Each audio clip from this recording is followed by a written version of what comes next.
Hello everyone, welcome back to my channel, and today I bring you one of the most asked questions in the internet about shooting videos. How do I shoot cinematic video in broad daylight? You see, when you invest on your gears, we normally buy a good camera, sharp lens, gimbal, drone and all those pretty stuff which looks cool when rigged up. But many of us tend to forget to buy one small thing which elevates our video to new heights.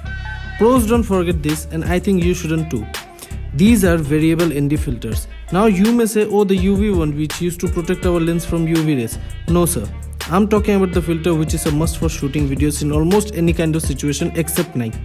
So before we go any further, if you're into photography and filmmaking, consider sharing and subscribing my channel and hit a like button if you like my content. So without further ado, let's dive in. So what is ND filter? In plain and simple words, it's a sunglass for your lens. It cuts off light without bothering the aperture, shutter speed or ISO. There are different kinds of ND filters, but today I'm gonna talk about a circular variable ND filter, and I'm showing you my personal 77mm ND filter which has got 8 stops if I'm correct. How does it work? Well, I got a demonstration for you. I'm comparing two shots of a same subject in same conditions and setting. You see, with the first shot, I'm not using an ND filter, but I am cranking up my shutter speed at least to get a decent image, and you see as a result of that the image is very choppy. But in the second image, I'm starting with the same setting which I used in the first image, but this time I'm using an ND filter, and you see it's perfectly exposed and cinematic.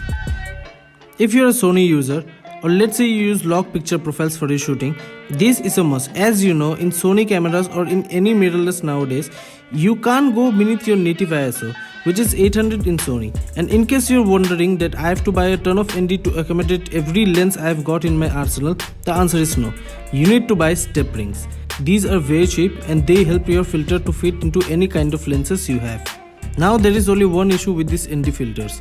If you buy a cheap one, you may get vignette or even worse, X marks, which cast tints on your footage which cannot be fixed in post. So my advice, purchase Hoya, or if you got a good budget, go for Polar Pro Pete McKinnon series, as these are the best of the classes.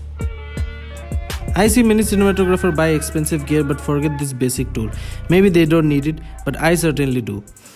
If you were to take my opinion, ND filter works best with portrait shots and any other shots except fight scenes. In my next video, I'm going to talk about a certain tricky filter, and I'm sure many people buy it but don't know how to use it at all. Let me know how did you find my content and share if you found this helpful. Till then, thank you for watching. See you guys in my next video.